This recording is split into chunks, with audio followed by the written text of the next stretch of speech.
Hello and good morning. Welcome to Phoenix, Arizona. My name is Luis Sanchez, and as my 6-year-old who's learning how to read, I am Luis Sanchez Du. So I'm so happy and honored to be among all my Du colleagues and our MD also counterparts. So we have a great couple of speakers today, Dr. Victor Davila and Dr. Bobby Jean Schweitzer. So Dr. Davila is an associate professor of anesthesia at Ohio State University Medical School and a staff anesthesiologist at the Wexner Medical Center in Columbus, Ohio. He serves as the Education Director for Quality Improvement and Patient Safety. He's also an active member of the ASA. He serves as a member of the Committee on Performance Measures and Outcomes and the Committee on Communications. He's now currently serving on the board of directors of the Society of Ambulatory Anesthesia, SAMBA, which sounds very Brazilian to me since I'm from from South America. So born in Peru, been here since 1975, can you believe it? And so he is also the assistant treasurer for SAMBA and the secretary treasurer for the Ohio Society of Anesthesiologists. Dr. Davila is also a frequent lecturer at national and international meetings, including the ASA annual meeting and the ASA quality meeting and the SAMBA annual meeting on topics related to quality improvement and patient safety. I'm glad that all of you are here now when I finish all his credentials. So Dr. Bobby Jean Schweitzer is a dual trained and boarded in anesthesiology and internal medicine, which is something that I've been seeing now even in my own group. We have like 4 dual boarded anesthesiologists and internal medicines. So she's the systems director, preoperative medicine in Nova Health, Falls Church, Virginia, and professor of medical education, University of Virginia. First, we'll have Dr. Davila, and then we'll follow with Dr. Schweitzer. And Dr. Davila's topic is types of cases, patients, is there danger in pushing the envelope? Thank you, Dr. Davila.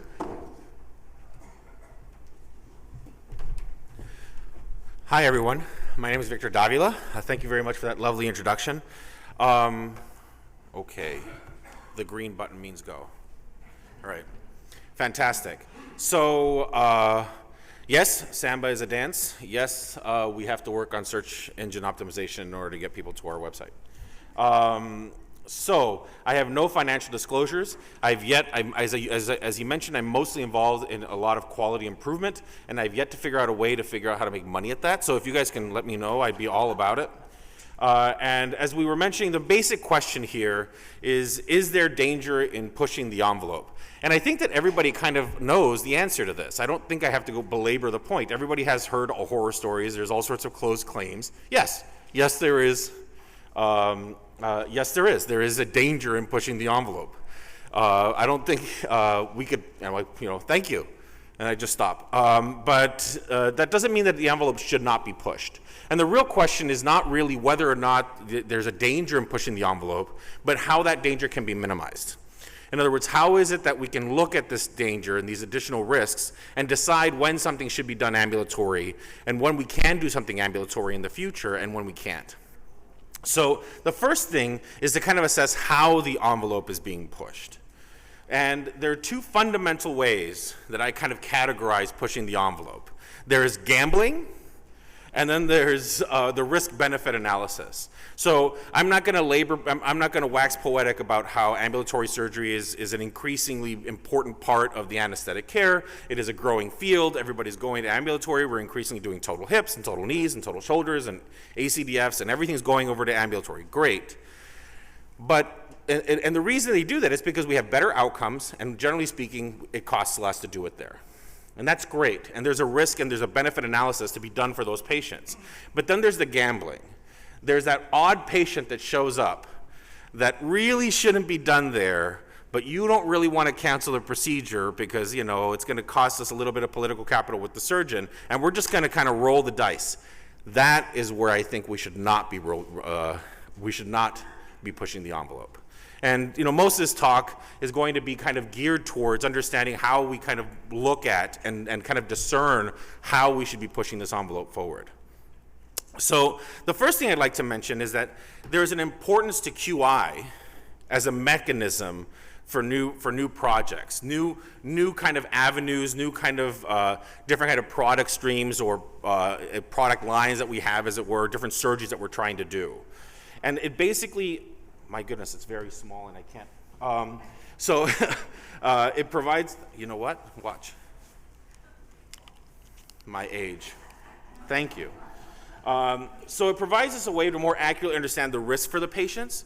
In other words, if we don't know what's happening to our patients when they go home, it's really hard for us to determine when we're going to be able to kind of push an envelope. If we're having a bunch of respiratory complications that we don't know about, it's really hard for us to say, hey, you know what? We probably shouldn't be doing these particular kinds of COPD patients for this particular kind of surgery. And those quality metrics in the post-discharge period are particularly important in ambulatory anesthesia and also the least likely to be collected. So, where is the envelope being pushed? So without even looking at anything or without doing anything else, we have to remember that ambulatory anesthesia is not ambulatory anesthesia. It's where is this happening? Is it a 23-hour admit? Is it a hospital outpatient department? Is it a freestanding ASC? Is it an office? And these different places will have different requirements in terms of what we can do and what we can't. And I'm aware, by the way, that the 23-hour can happen at a freestanding ASC, et cetera. But how the envelope is being pushed also has to do with what exactly we're pushing. What are we talking about? Are we talking about patient selection? Are we doing the same surgeries with sicker patients? How many of you are doing those? Yeah, everybody's doing the same surgeries with sicker patients. How about more complicated and complex procedures? We're doing those as well, right? And then, you know, what anesthetic techniques we're using? Well, those are kind of set. You know, what the surgeon's skill level, that's always a big concern, right? And then there's also the location, which I've already mentioned, but also the social factors, which I'll get to, and Dr. Tan just gave a really wonderful talk on the importance of social factors to our patients' health. So the real actionable advice I'm going to be trying to give here is going to be broken down into two basic categories. The stuff that we do relative to patients and the stuff that we do relative to surgical factors. I mean, for example, surgeon. Can we really change who our surgeon is? I mean, some of you may be blessed enough to be medical directors and be doing the hiring and own your own ASCs. That's wonderful, good for you, but most of us do not work in that context. We do not decide what surgeon we work with, and so we really can't control that. So I'm going to work on what exactly can we control? Well, we don't control it exactly, but all those different characteristics really boil down to what the facility is. It's okay to have 3 liters of blood loss. I've done many surgeries where I have 3 liters of blood loss, and everybody's done fine. The trick is that I'm doing it at a heart's hospital.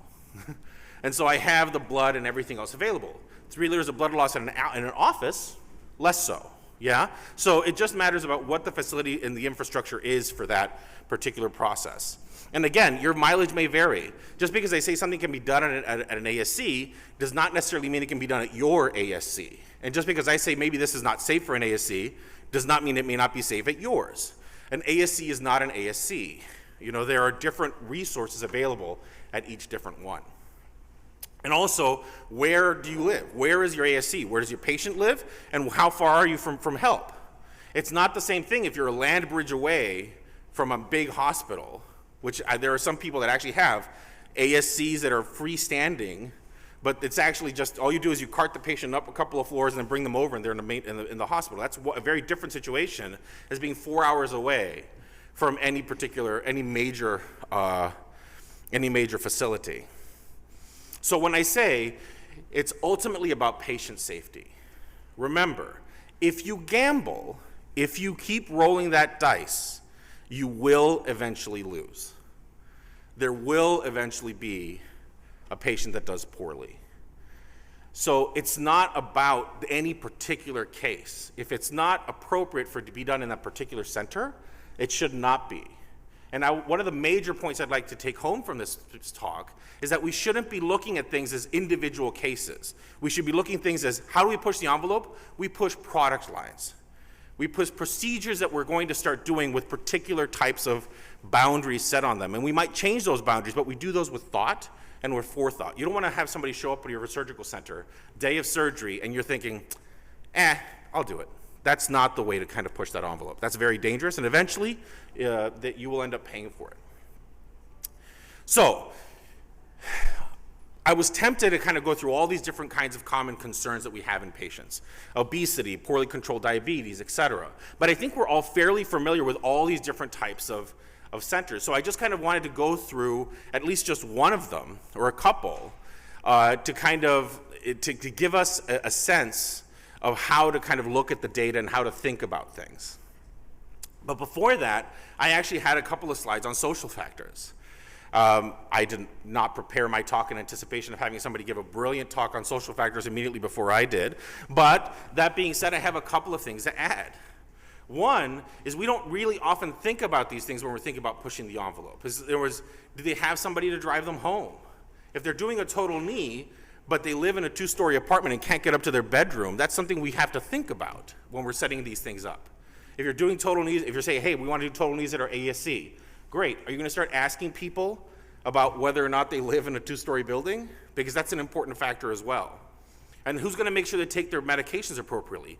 Health, people's understanding of health instructions is going to vary wildly by socioeconomic background and what their health education is. So here, for example, I have the ARISE trial. And they looked at all the different factors that determined where a patient was going to end up, what the patient disposition was. And they looked at all the different kind of socioeconomic stuff. The only thing they found that was significant was not self-reported functional status. That was not. How well they did, how much they could climb, all these other things. That did not turn out to be very significant. What was did the patient think that it would be better for him to go to an inpatient rehabilitation center? If the patient thought that they would do better there, that's where they ended up. So it's these kinds of things that you have to think about. There's going to be a lot of patient education as well when you're trying to push the envelope. And here, this is not a new thing. As Dr. Tan was mentioning, there's these kind of racial studies that they do about how race can affect patient disposition and how they do. Okay, and these are not new. One is in 1994, one is in 2003, and I'm sure that if I keep trolling, I can find something that's done 20 years later. The trick is that the reason these studies are being done based on race is because that's what we have. That's easy. But now with Dr. Tan's work, we're probably starting to have more closer or better defined actual risk factors. But we're going to start. But essentially, these social factors are very important, and we should think about them. And then, of course, the impact of health literacy, which I've alluded to earlier, which talks about whether or not somebody can take their medications, et cetera. These are all things that are going to matter as the surgeries get more and more complex. So the take-home point is that social factors are often underappreciated, but they are a very big cause of adverse events, especially in terms of ending up back in the ED because they weren't able to take their medications correctly, et cetera. And you should think about how those things will factor in. And then I put, what about the real patient factors? The ones that we actually care about, right? And that's these other ones. Well, I'm going to kind of give you guys the point up front so you know where I'm going with this. Instead of protocols to make decisions, so oftentimes people will set up protocols and say, we don't do BMIs over 45 or 40 or 35, or I don't do somebody with a blood pressure over 140 or whatever. Instead of having protocols to make decisions, use protocols to make referrals. Okay? So let's look at obesity as an example. Isolated obesity has been demonstrated for at least 10 years not to be a sole factor associated with increased postoperative complications in ambulatory anesthesia. It has failed to see, in a paper that was just published in May of this year, it failed to demonstrate any increase in PANCU length of stay or ambulatory surgical centers. And this is, pretty large analysis, 13,000 patients, and isolated by itself, obesity did not have that effect. Okay? Now, for those of you that are familiar with this paper, you may be aware that this is only for BMIs greater than 30. What about people that are really fat? What about people like me? All right? We have people that have super morbidly obese patients, right? How about them? Well, it turns out that when they looked at those patients, published 2019, they didn't see a major difference between people that were, BMI 40 to 50, 50 and above. And so what is the take home there? Should you have a hard cutoff for obesity at your ambulatory surgical center? And I think that I made a fairly convincing argument. The answer is no. It depends. Okay? But we look at the bottom right hand here. I'm going to zip it up. It says that rigorous patient selection may be accounted for the low rate of complications. So when they didn't see any complications for these bigger patients, they're saying, well, what exactly were we doing? We're selecting patients. We're thinking about what we were doing for these patients. You weren't taking everybody with a BMI over 50. We were only taking patients that were going to have a particular context associated with them. Okay. Also, they talk about how they didn't really track at-home pulmonary complications, but they did not have readmissions. And then we also talk about how people that were admitted, that were originally scheduled to go home, were also not identified because some of these patients were being done in HOPDs. But as you guys are all well aware, obesity is a very, very high risk factor for obstructive sleep apnea. Above certain BMIs, you have, 70% of your patients will have some form of obstructive sleep apnea. And sleep apnea has been such a well-established risk factor for ambulatory complications that Francis Chun back in 2008 this was already in the popular media, which takes years and years before it actually kind of filters out to the general public. So the real question is the patient optimized?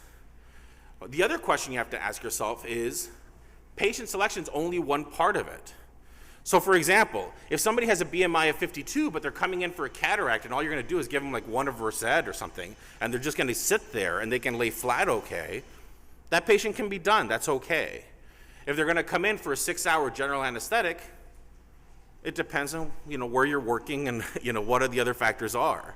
So you have to think about the rest of the context. It's not just one thing, and that's going to mean that we have to start looking at all these different things. And again, use protocols to get referrals, to look at and have them discuss individual patients for you. So if they want to do a case that's above a BMI of 40, say, or 45, you guys can decide where your pain point is, depending on what your surgical center, what the facilities are at your surgical center. Then you say, talk to us, we'll discuss the patient, what we want to do, what's the surgical plan, what anesthetic technique are we looking for, and then from there you can make a decision. And that allows you to kind of schedule and stop these surprises where you feel like you have to gamble. The other nice thing is that if you set these things ahead of time, these calls for referral, it makes it a lot easier when somebody shows up and they don't meet these criteria and they have not been seen before, for you to have hey, we discussed this, right? It makes it very clear in terms of expectations with our surgeons. So I just put this here as a photo to say, hey, call us, but I don't know if anybody actually uses these anymore. But at the end of the day, it's just about getting in touch with us and making sure that we have a right amount of communication. So that pre-anesthesia consult can be accomplished in many different ways. At Ohio State University, it's been extremely successful at allowing us to have very low rates of cancellation, and trust me, very sick patients, coming through our ambulatory surgical center. But what it does is we have an inbox that's shared by all the anesthesiologists in the group. They keep sending us messages. Everybody goes to the inbox and just starts knocking them off between cases and looking off what are the issues. And we say, hey, oh no, this person needs to be looked at, by a cardiologist before they show up. I don't think that's appropriate unless we have this extra information. All that's taken care of ahead of time. So a lot of us look at these pre-anesthesia centers or these pre-anesthesia consults as an added cost. It will greatly improve your efficiency and also allow you to push the envelope much more safely. It also creates a much more formal structure that everybody kind of agrees on, but it allows for a great deal of flexibility for the patient's conditions. Like sometimes hey man, they really can't go to the main. It's gonna be a huge, they explain this, they give you this big sob story and say, well, maybe if we did it this way, and you just it's a negotiation, but once you get that sorted out, it works. So that kind of covers, I think, what I wanna say about patient factors. In terms of list of procedures, I think I've already said it. There's all sorts of procedures that we do. I included the Brazilian butt lift because it's one of the, even though it's really funny, it's often done in ambulatory surgical centers or in office, et cetera, it's actually one of the most dangerous surgeries that you'll ever do in an ambulatory setting. People die of this all the time. But there's spine surgery, ACDFs. Those, I got a phone call from a colleague saying, hey man, what do you think about doing an ACDF? 1 level, okay. 4 levels, probably not, okay? You know, it's like, yeah, they'll do fine, then they'll go home, get airway swelling, and die of some sort of hypoxia at home, all right? So you have to be careful about what procedures you allow, but generally speaking, that all goes back to the facility and whether or not that facility is designed for those procedures, and also thinking, as I mentioned at the very top of the lecture, about the post-operative disposition for that patient. How are they going to deal with all their care needs when they go home? So the real key question is, do you have an infrastructure to do the procedure? If you have the infrastructure to do the procedure, do it. But do it as a product. Do it as a line. We are going to start doing ACDFs. In order to do ACDFs, we are going to have these protocols in place. The patients must have these particular criteria. We want to make sure that they're optimized, A, B, and C, etc. And we're going to be doing this over and over and over again. How much money do you actually make? How much revenue do you actually generate doing one oddball case? You know, in the grand scheme of things, is it worth risking a particular patient's outcome and risking that patient's life, you know, for one case because the surgeon doesn't want to go to the main that particular day? You have to think about it in terms of, okay, you want to start doing these procedures here? Great. Let's actually think about what infrastructure we need in order to do these procedures safely. Collect the data on important outcomes. On those post-discharge phone calls, we've started collecting data on post-discharge nausea and vomiting, post-operative urinary retention. We call them, and when we call them at home, hey, how are you doing? Do you have your satisfaction with your anesthetic care? Did you have any post-discharge nausea and vomiting? Did you have any problems peeing afterwards? Any shortness of breath? How was your pain controlled? All these questions will give you more and more experience. They'll give you the feedback that you need so that when you want to do a more complicated patient, when you want to do a more complicated case, you know what works and what doesn't. You know that, for example, yes, they look great. You know, you give them, you give them a prepitant before they go into the OR, they look great. None of them ever throw up. But 4 hours later, they're heave-hoeing in their bathroom and they can't stop. And you should have done a TIVA. So there's all sorts of different things that you could have done that you won't know about unless you start collecting data on those important outcomes. Use the protocols to make, instead of using protocols to make decisions, use them to get referrals. Use them to tell people when to call you so you can have a discussion instead of trying to come up with a blanket decision for every patient. Because if anybody's ever had this, I'm sorry, I just thought it was somebody's, if anybody's ever had gone through oral boards, you all know that they'll start saying, well, would you do this in a patient with a platelet of 20? How about 15? Would you do it in a patient with 12? They keep going down and they'll find your, and it's kind of arbitrary number. And somebody will feel comfortable, and I'm sure you've had the arguments with your partners. No, we really shouldn't be doing them for this. Yes, we should be. Look, every patient, if you try to come up with one number for all patients, it'll always fail. Come up with a number where everybody says, hey, yeah, we really should talk about it. That's a much easier thing to kind of come up with. So, just quick take homes. It looks like I'm right on schedule. Push the envelope. It's the right thing to do for your patients. It really is. You will make patients' lives better by making yourselves available for ambulatory cases that previously were not really offered in the ambulatory space. People will go home happier. It's a much easier environment. Infection rates are lower. Everything is better. However, you have to consider the pre-anesthesia care as a way of increasing the flexibility of your center while maintaining patient center and center efficiency. In other words, you have to make sure this is a project. This is an ongoing process that you are working on and improving. Avoid pushing the envelope for single instance procedures. If you're just doing it because you think I can get away with it, eventually you won't. Be careful. And then collect the data on patient outcomes, because that feedback is not just for CMS. It's not just for payment. Collecting that information will make you better anesthesiologists and will improve the patient outcomes and will ultimately give you the opportunities and the data that you need in order to push that envelope effectively and know before everybody else what you can and cannot do with more confidence.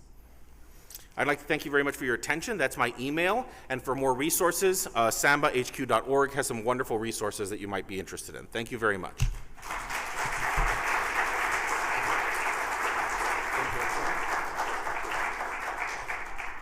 Thank you, Dr. Davila. Now we're going to turn it over to Bobby Jean Schweitzer, who's going to talk about when things go wrong at the independent ASC, what do you do? What could go wrong? Thank you. Thank you very much for this kind invitation to be here. I noted that your mid-year meeting is going to be in Chicago next year. I just moved away from Chicago last year. And even though it may be a little bit chilly still in March, the weekend you're there is wonderful because it's the St. Patrick's Day weekend, and it's not quite like Mardi Gras in New Orleans, but it's really close. And you have to check out the Chicago River. They actually dye it green, and we're not talking about this muddy, sort of ugly green. We're talking about this intensely green river. It is absolutely worth the trip. So I encourage you to not only get some great education by going to Chicago for that, but also to experience Chicago. So I'm going to follow up on a lot of what Dr. Davila has talked about. I don't think I can tell you what to do when things go wrong, because there's just endless ways that things can go wrong. What I'm going to try to do is help you sort of prepare for two things. One is that things will not go wrong.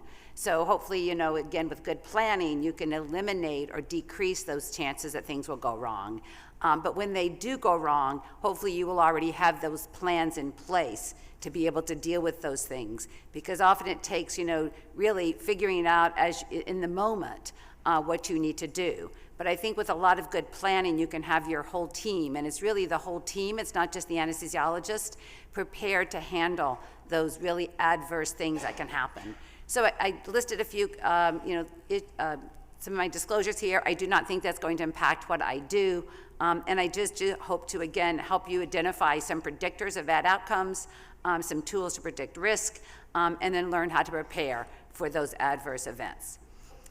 None of us want to be part of sort of headlines or exposés like this. This was a research project that was co-managed by USA Today and the Kaiser Health Network, where they looked at, for over a year, they looked at federal and state documents that were available about adverse events that were occurring in ambulatory surgery centers.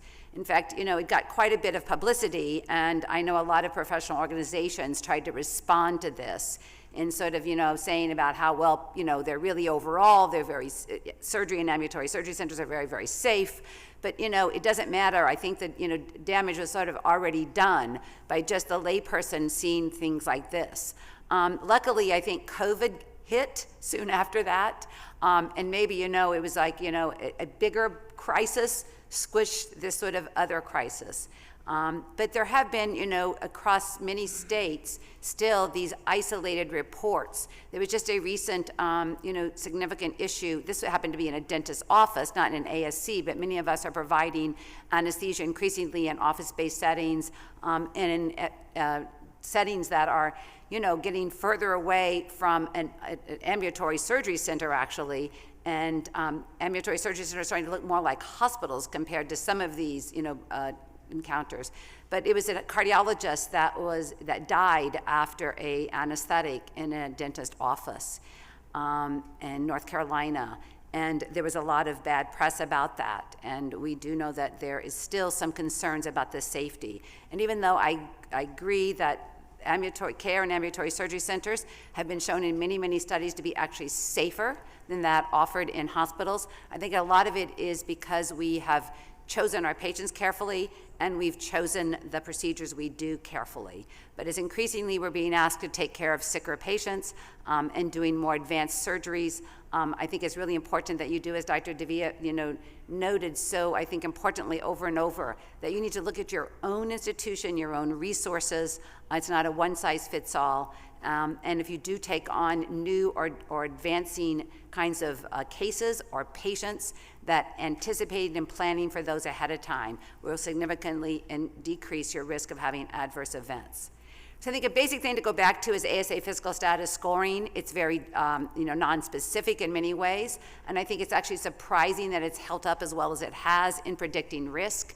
I wrote an editorial about this a few years ago, claiming that I still think it is very, very valuable in helping us identify patients. And a lot of it comes down to a gestalt. Those of us who have been around for a little bit, you get sort of experience and you just don't feel good about certain patients having certain operations.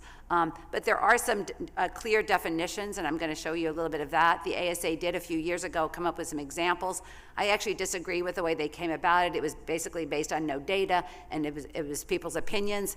And I think that they left out a lot of conditions we should be concerned about and didn't show us some conditions we should be concerned about.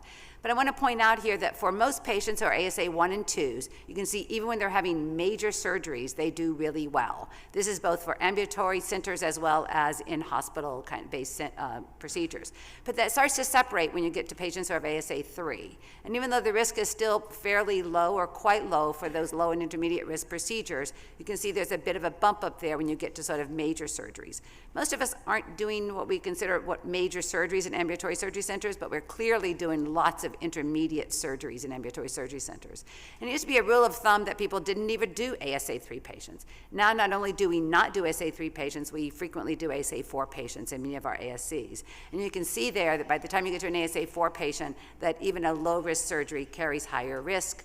And in our world of ambulatory, even admitting a patient to the hospital post-op, having to transfer them to the hospital, even if they don't die, which is what this slide is showing, that's often considered a failure.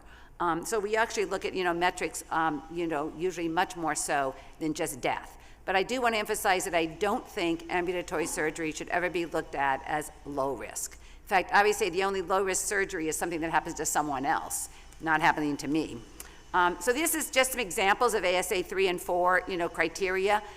Again, there's Dr. Davila talked about, morbid obese patients. Not every morbid obese patient is a significant concern, but when you do start adding other kinds of comorbidities to that, I don't like this about the ASA because they talk about poorly controlled diabetes and poorly controlled hypertension. I'm like, that's really vague. What does all that mean?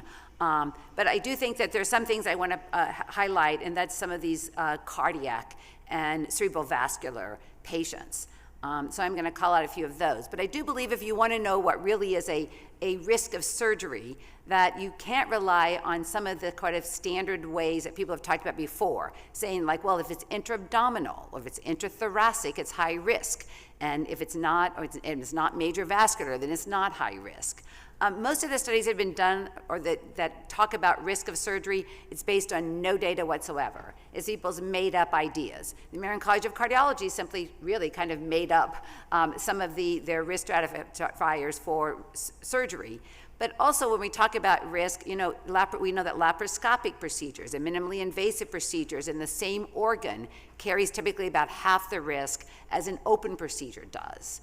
And so if you're just talking about an appendectomy, you need to know whether it's open or laparoscopic. If you're talking about, breast surgery, the difference between lumpectomy and mastectomy, even though they're both breast surgeries, one carries twice the risk as the other one, even though they're both still typically in that low-risk category. This is a study that I did looking at the American College of Surgeons NSQIP data a few years ago, and we used a standardized patient in their database who was 65 years old, who was a woman with diabetes, and we looked to see if you took every 65-year-old woman with diabetes having surgeries, they would have had one of these types of surgeries, and we looked to see how well that woman did. And I think some of this is a bit surprising. You know, a resection of a bladder tumor is actually considered an intermediate risk procedure, and we do a lot of those as outpatients and a lot of those in ambulatory surgery centers. And in fact, that carries the same, almost the same risk as doing, you know, a total hip arthroplasty or a laparoscopic radical hysterectomy.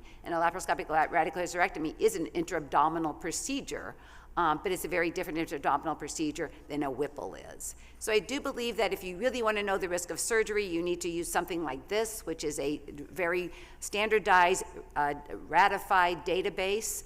They used to not have very much ambulatory surgeries in it. Now it's increasingly, they have a lot of ambulatory surgeries.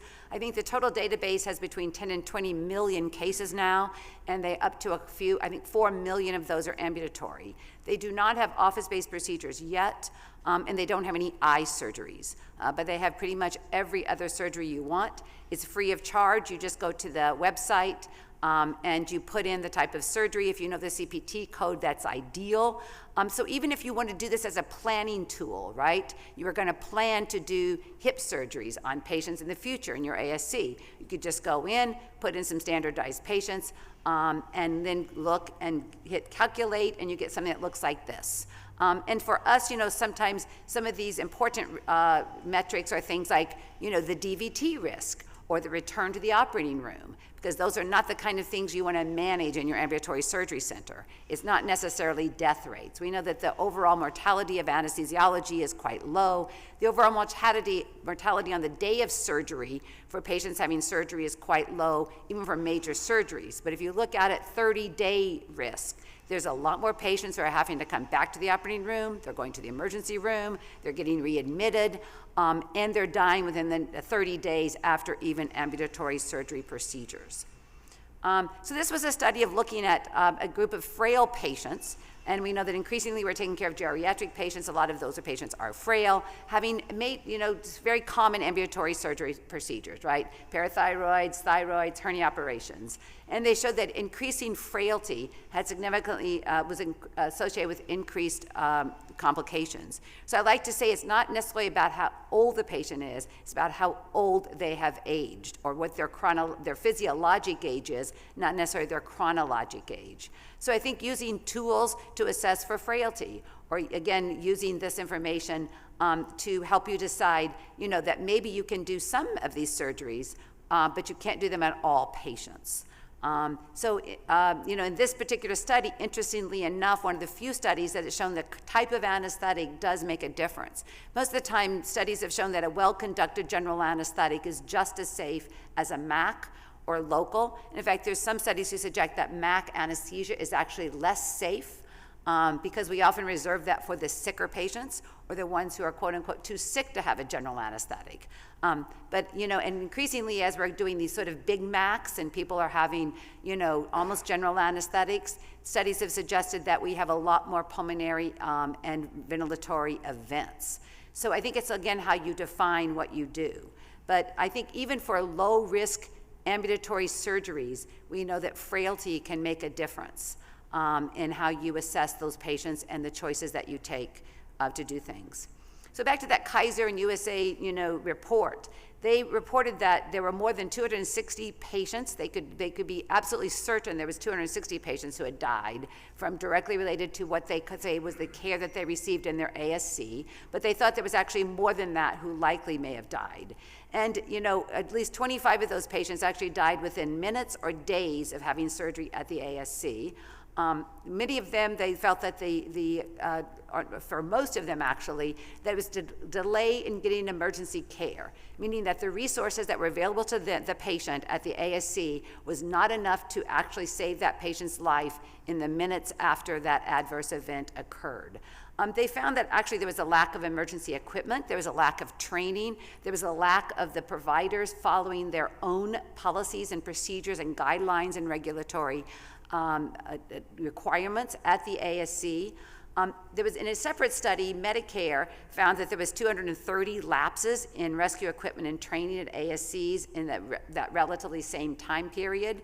And in fact, they you know, flagged or put, you know, 122 ASCs on a sort of blocking on the word, sort of they lockdown of doing procedures because of lapses in their ability to risk assess and respond to risks in their ASCs. And a lot of this, also dovetailed with, it appeared that with CMS or Medicare and Medicaid services expanding some procedures that were being allowed to occur in ambulatory surgery centers. It was around that same time that they allowed up to 10 different spine surgery codes to be done in ambulatory surgery centers.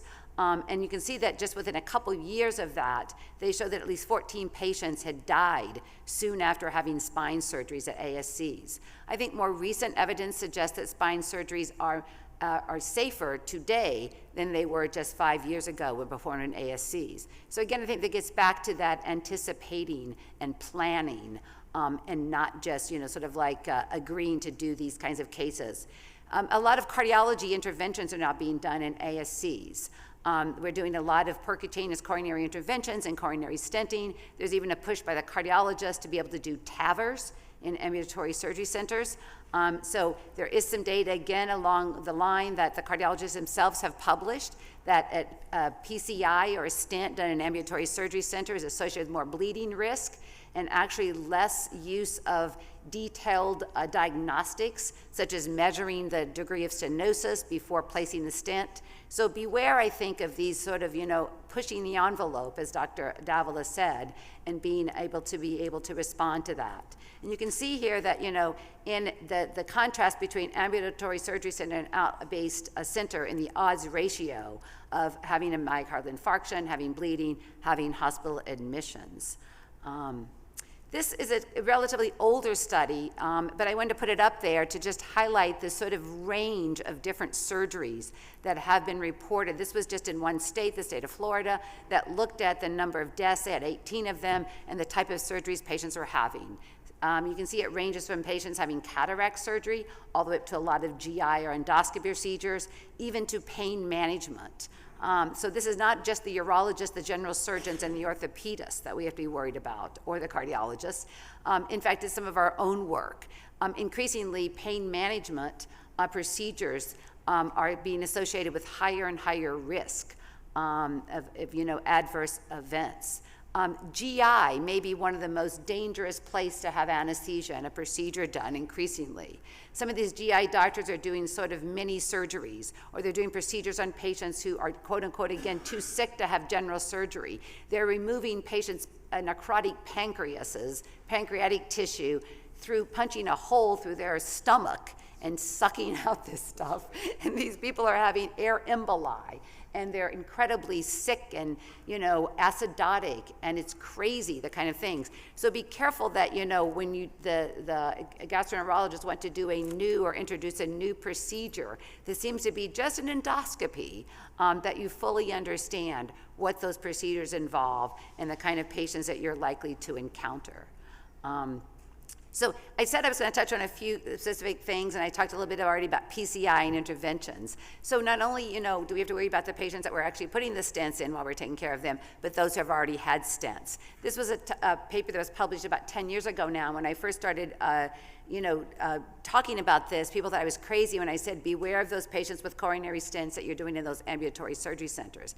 And I don't mean to say that everybody with a coronary stent cannot be done in an ambulatory surgery center, but I think you should be careful that you understand the high-risk periods after these stents, because that's been changing over time. And because if a patient does clot off their coronary stent during a procedure, there's about a 50% mortality associated with that. So some of this is the point I'm trying to make here. It's not about trying to prevent an adverse events always, because there's actually some studies to suggest that we may never, and almost certainly will never, be able to completely eliminate adverse events. But what we need to do is start to focus more on this failure to rescue, that you need to be able to, when you do have a patient has an adverse event, be able to, quote unquote, rescue that patient or prevent further damage or prevent further harm or death from that patient. So for example, if you can get a patient to the cardiologist when they've had an acute myocardial infarction, be that clotting off their stents or just their coronary artery, the cardiologist can save myocardium. They can do that very effectively with balloon angioplasties and placing stents. But you got to get them there quickly. We know that there's a whole push around stroke attacks, right? If a patient has a stroke, to get them into an interventional setting where people can restore blood flow. So you need to critically look at your transfer agreements. And this is not just transferring a patient from your ambulatory surgery center to an emergency room. This is actually, the time here is getting them into a cath lab, okay? So if you don't have really, really good transfer agreements, it's unlikely you're going to be able to meet the 90-minute window, which is what the cardiologists give from the time a patient initially starts having symptoms until they can able to restore blood flow to prevent damage. We know that more and more patients live with heart failure because we're better and better at saving people's lives when they have myocardial infarctions and keeping people alive after having coronary events. But unfortunately, when they've damaged myocardium, then they continue on and they develop heart failure. So it's all about trying to, again, rescue these patients who are having acute cerebrovascular and coronary events so that they don't end up with an actual stroke or an actual myocardial infarction, or if they do have it, there's minimal damage resulting from that. So this is just a highlight of a document you should know about. It's 2017, the American College of Cardiology, American Heart Association updated their dual antiplatelet therapy guideline, and they say that still within the first 30 days after a drug-eluting stent, after a bare metal stent, the risk is too high to either stop dual antiplatelet therapy or to have surgery. Many times I've had surgeons more and more say, yeah, but I don't need to stop the dual antiplatelet therapy. Well, that's better than continuing dual antiplatelet therapy. Surgery is better than stopping it, but believe it or not, the patients are still at risk. And in fact, when you continue dual antiplatelet therapy, we know that patients do have a slightly higher risk of bleeding. That bleeding risk seems to not be high enough to warrant stopping it during that period. But we know that patients who bleed also have an increased risk of having perioperative MACE, or major adverse cardiovascular events. So you're sort of trading a high-risk situation for a slightly less high-risk situation, but it's not a no-risk situation. And for those with drug-eluting stents, we used to say 12 months. Now we're down to just 6 months. And in fact, the caveat is that, well, if the surgery is really time-sensitive, you can even do it within 3 months. I do believe that that's something you don't want to take on in your ambulatory surgery center. Let those patients that need their surgeries at 3 months go to a place where they're right next door to a cath lab, not where you have to transfer them. So it's probably safe to do their anesthetics after 6 months, but in fact, if somebody has had a stent placed for a coronary event, the cardiologists recommend a minimum of 12 months. So you may want to even consider the reason the patient had that stent to begin with. So just to recap, as we have an aging population with, I think, increased safety of what we've shown with ambulatory anesthesia, but also add that to the increasing numbers of what we expect to do as ambulatory procedures, you can see that equals patients with more comorbidities and more risk. Hospital-based anesthesiologists make complex decisions every day. They're used to taking care of sick patients. The patients may develop atrial fib. They may develop ST segment elevations in the operating room. They may develop, other kinds of complications. And typically, because we have a lot of people around us, we can call for resources. And just because we're more nimble, often because we've been working in this setting to respond to those things, we're better prepared. But because these situations are much less common in ASC, for those people who work strictly in an ASC, you need to stay on top of your game because you can't just rely on that fading experience that you've had in the past of taking care of some really complicated patients. And again, because somebody who works in a hospital are much more likely to encounter patients who may have malignant hyperthermia, who may have, they're trauma patients or they're emergency surgeries. Again, we just typically have the resources, the equipment, the expertise, and colleagues to look for. And colleagues are not just other anesthesiologists, but there's people like the ENT surgeons to help us bail us out of difficult airways. They're the blood bank that gives us blood. Increasingly, more and more ASCs have blood banking capability, but often they have very limited supplies. They have what they expect to do for a routine X-lift or A-lift, not when the patient unexpectedly bleeds more or when the surgeon gets into the iliac vessel. And there's often limited pharmacy supplies even. You may not have vasopressin, you may just have ephedrine and phenylephrine. And then of course, very limited or diagnostic capabilities often. You may not have the ability to even do blood gases.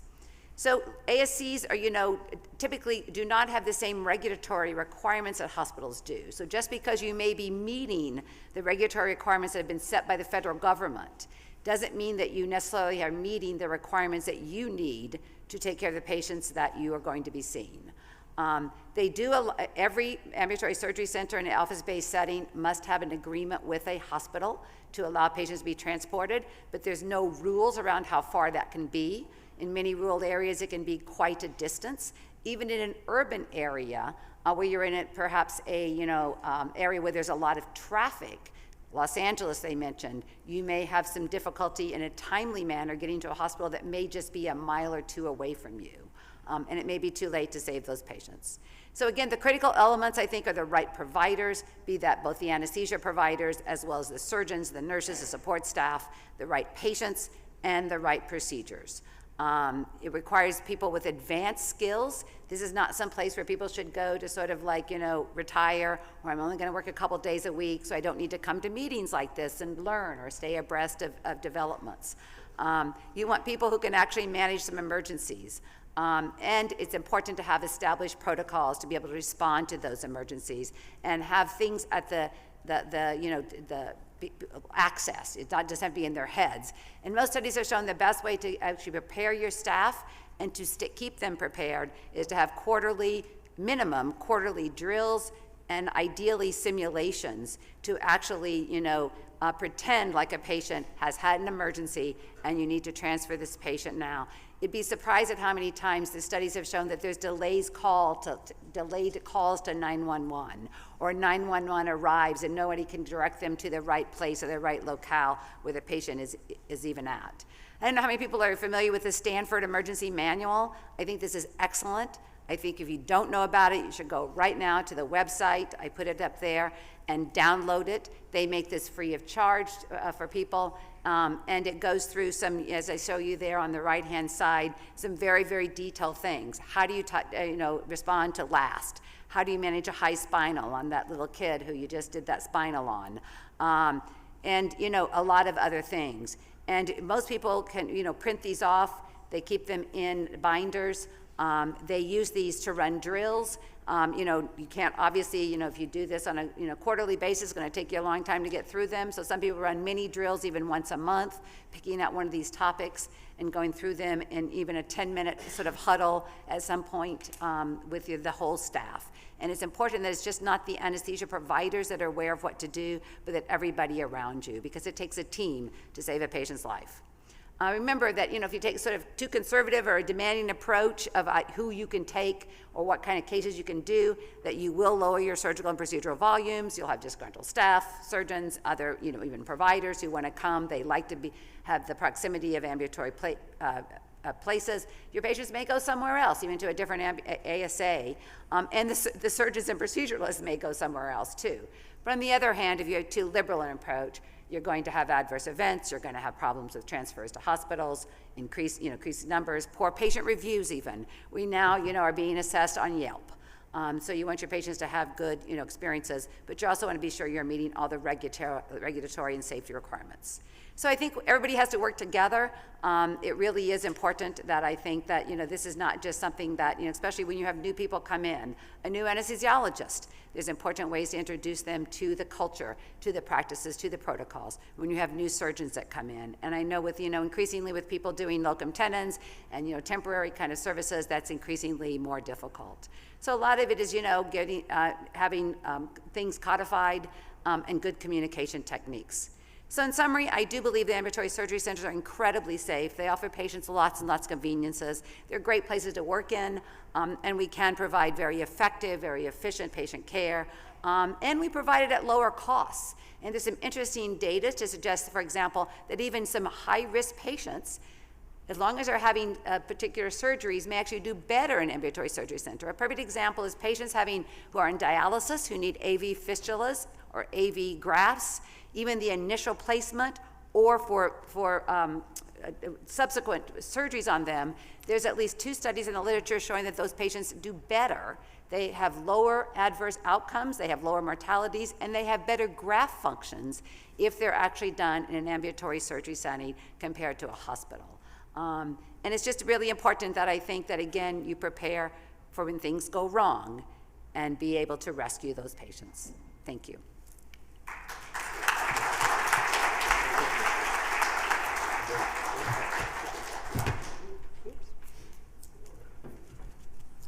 Thank you, Dr. Schweitzer. Thank you, Dr. Davila. We now move to questions. So it looks like we already have one.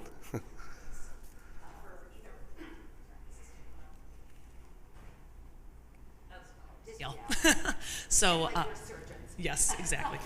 So for either one of you or both of you, at our surgery center, obviously the same problems that you guys are talking about with your surgeons. So we try to do phone calls to save patients costs, especially during COVID. So all of our pre-screening is done through our phone calls by nursing. And so, of course, we miss a ton of things because then you come in and you start reviewing their medication lists, and next thing you realize you've got this ASA 2 that's now become a 4. So trying to prevent cancellations on that end, as well as the patient where at our institution we have the BMI cutoff at 40, you need to consult your anesthesiologist. So we don't say no, it's just to have that conversation like you were talking about. And so then you approve this case, and then the next week, well, why can't you do this one? And so obviously our surgeon populations who understand some of the risk factors but really don't quantify which patients are more appropriate for this, and you have those conversations. How do you navigate those situations with the patients and the surgeons to make sure that you're keeping from cancellations, but you're also keeping those patients the safest care you can do? Well, is this on? Okay. Thank you very much for that question. I'll let Bobby weigh in after I do, because that way she can correct me. I think that for us, what really made us successful was really having essentially a perioperative director. Having somebody that really kind of sits on top of everything else and kind of coordinates the efforts between the different surgical, I mean, it depends. I'm in an academic center, but ultimately that you can find an analogous position in any setting where it's somebody that coordinates between the anesthesia services and the surgical team and establishes essentially these are guidelines for getting a consultation. Under some circumstances, it'll be okay. Under some circumstances, it will not be okay, and it'll be evaluated on a case-by-case basis. And so we make very clear that which cases are going to be evaluated and which cases can just go through. So essentially, and maybe I'll add a slide like this next time I give this talk. It's like 3 buckets, right? There's like some patients that there's 3 buckets. There's a bucket, patients that they're good, just throw them in, we're fine, we'll see them on the day they show up. Then there's the patients that we're going to get the consults, and then they go into 2 different ones, and there's the definitely not, absolutely not, are you nuts? This patient has to go to the main or to a major hospital. And then there's the ones where it's a little bit of a gray area, and there's a discussion. And I'll tell you, I've had discussions where I say, I don't think we should do this patient. And then I'll get a call from the surgeon, and the surgeon will say, hey, nah, man, look, this is, and they'll go back and forth, and we'll have a big discussion, and we'll talk for 10 or 15 minutes and say, well, okay, but if they show up with X, Y, or Z, I'm going to cancel your case. And I'll tell them, like, if they're going to show up, they have to show up having taken their medication. So because that's a really common thing for us as well.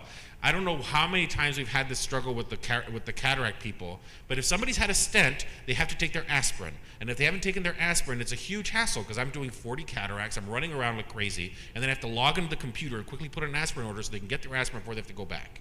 And so the same thing, so I'll tell them, if they show up not having taken their medications, with a blood pressure over X, with a glucose greater than Y, then I'll say, we will cancel your case. This patient has to be optimized to be done in this ambulatory surgical center. And that's the way that we've approached it, and it's been successful for us. I hope do you have anything to add, or? No, I think that I agree with that. I think that, you don't want it to be like, so even when you have that conversation with that surgeon, it's like, the reason I think it's okay for this patient with a BMI of 42 is X, Y, or Z. That doesn't apply to every patient. So this is so, and you just, a friend of mine who was a psychiatrist, we were doing residency together, and I remember asking her when I was doing the cardiothoracic rotation, I said, like, these cardiac surgeons, they seem so mature. I hope there's no cardiac surgeons in the audience. They were like, they seem so mature. They have like little hissy fits, and they're throwing things and stomping their feet. She said, well, you know what? Just kind of think of them as like having arrested development. They're kind, you know. And I said, okay, at what stage are they arrested? She said, oh, maybe 2. And she said, another way is, kind of just envision them standing there with their diapers on and think, well, how would I approach like dealing with a 2-year-old who's having a temper tantrum with his diaper on? And maybe that'll help you deal with and I kind of think some surgeons are just really easygoing, right? They get it, they understand, they follow the rules, and others aren't. And I do think having a medical director, so it doesn't become this game playing, like today I'm in the ASC, and they're playing a game with me, trying to get me to do something, and trying to get, someone else not to do it. But back to, you said about information, and I did want to clarify, be careful with the ASA physical status of letting your surgeons do that. There's, and so for most regulations and in hospitals abide by that, like if a patient is ASA 3, then they need to have an anesthesia provider providing sedation, but for ASA 1s and 2s that they can provide it themselves. So if they want to provide the sedation, everybody's an ASA 1 or 2. And if they want us to provide the sedation, everybody's an ASA 3, right? So I think that anesthesia providers are quite good at assigning ASA, classification. I don't think a lot of other providers aren't, and I think there is a little bit of gamesmanship there. But I think if you are lucky enough to have an electronic record, what I would really urge you guys to do is develop, questionnaires. I'm not putting a plug in for Epic, but they're widespread, and I've worked in a couple of different institutions with Epic now, and they already have this as basic functionality of questionnaires that you can send to your patients through MyChart, and the patients fill them out. And you can personalize what questions you want to ask. So if you have those criteria, right, that is absolutely a no-go, like I've had a stent within 3 months or whatever, you hit those high points. I think that can save you a lot of time and effort, and particularly those who don't have the resources to have nurses who are calling. And frankly, I would say, it's kind of crazy to think about having somebody, a highly paid nurse, on the phone with a patient, trying to have them tell them what medications they're on, right? Like the computer, if the patient's in, has almost cared for anywhere in the United States, their medication list is probably going to be in the computer anyway, because, even, these electronic records pull from, CVS pharmacy, they pull from Walgreens, they pull from all of these, mail order places, and so they have that. So, maybe having people review those, or helping have your IT people, or partnering with an IT person, which is probably a high school kid that you can hire, to write a program to say, we want to flag all the patients who have high-risk medications. So anybody who's on Plavix, anybody who's on warfarin, anybody who's on a NOAC or DOAC, anybody who's on insulin, it will get flagged, it'll be put into a report, and then allowing your nurses to maybe review those cases, because that can help you, again, figure out those cases that are okay. They don't need a phone call. Nobody needs to call them up and ask them a bunch of questions. And then those ones that, are absolutely no-goes, and then those ones in the middle where maybe you need to now engage them a little bit more ahead of time to help you figure out. So I think technology is much, much cheaper than personnel. Even though there may be higher technology costs up front, you save it in the long run by not paying personnel to do things. And technology is much more accurate usually. There's, a great study that was out of UCLA, that looked at, a program to, extract information from patients' charts and comparing it to what the nurses got, and the program is much, much better. The nurses missed things that they just didn't see. I think it was out of UCLA. I may be wrong, but I'm most certain it was. Yeah, the other thing I think that people tend to forget, Suboxone. Suboxone. All these other kinds of especially as a country we're starting to recover from this kind of opioid epidemic. Suboxone is a big one for ambulatory surgery centers in my experience, because those patients can have very complicated postoperative pain issues. I just want to add one to that, and I want to know how you handle it. Phentermine is another one.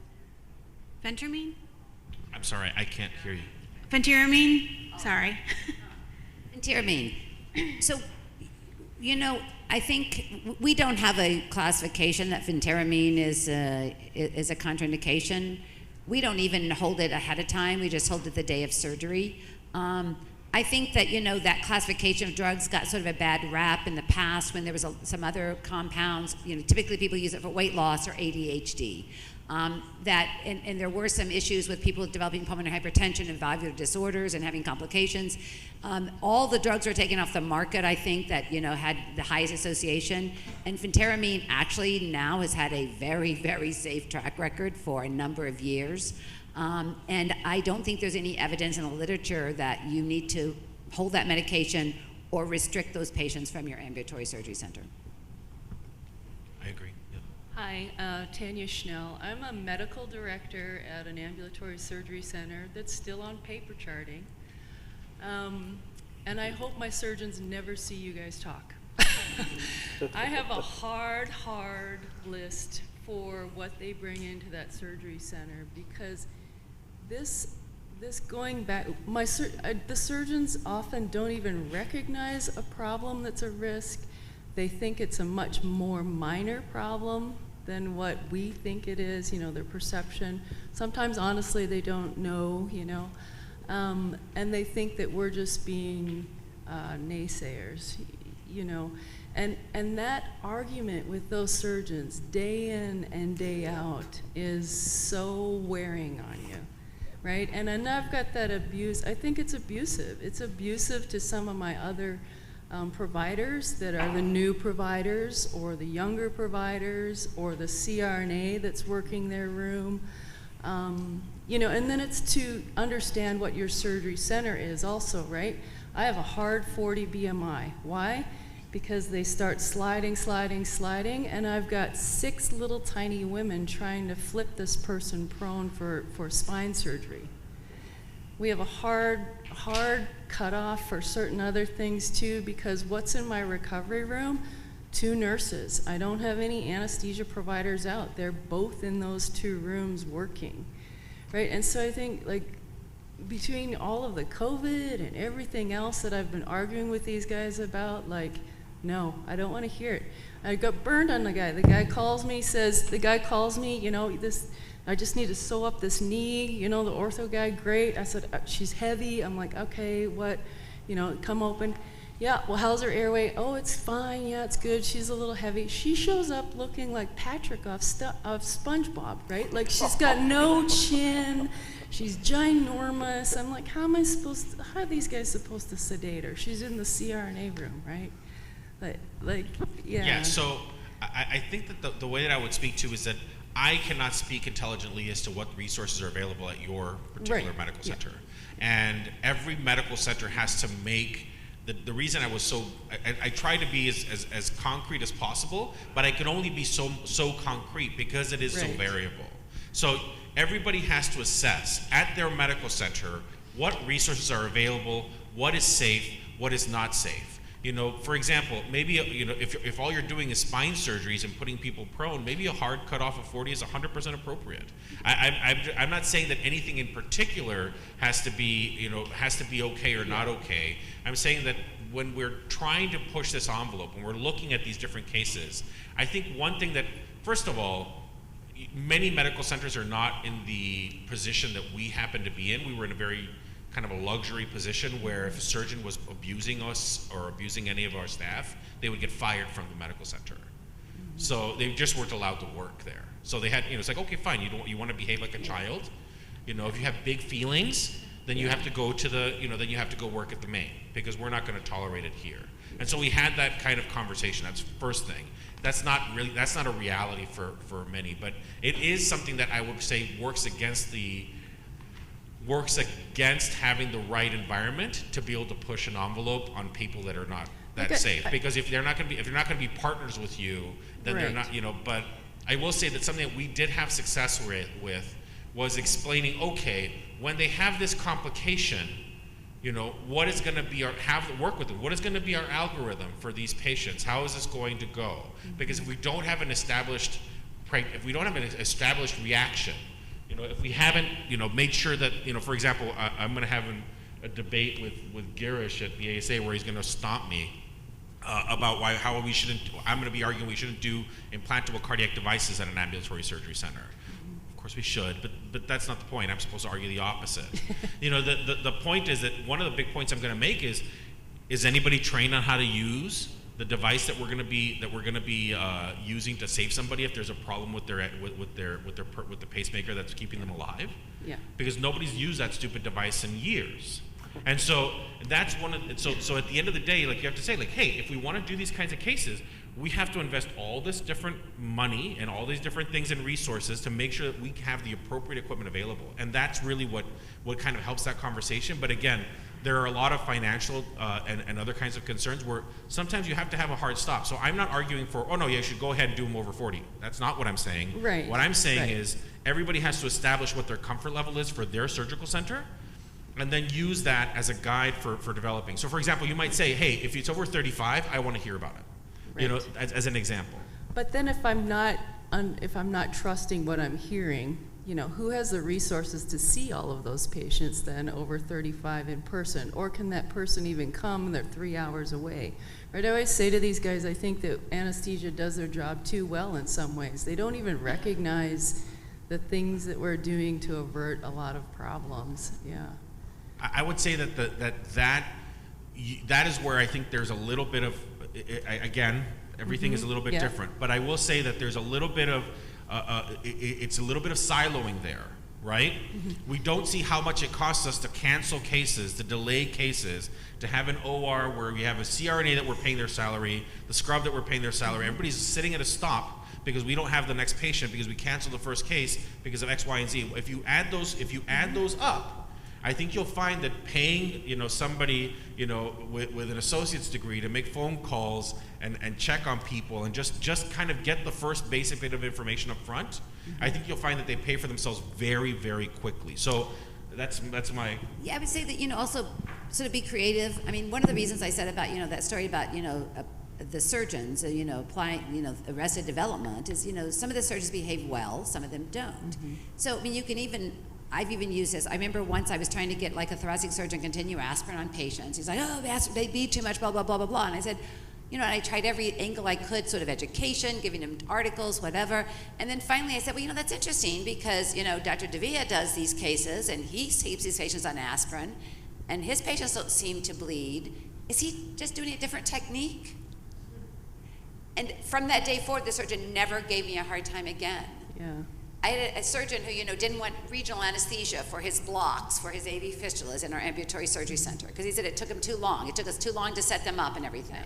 He said, half the time they don't work and blah, blah, blah, and all this. I said, oh, well, that's interesting, kind of like your AV fistulas. Half the time they don't work either. And that's why you're back all the time. I mean, so I would literally, those bad surgeons say, you know what, I can let Dr. Davila bring in a patient with a BMI of 41, because I know that I can trust when he knows how to evaluate an airway.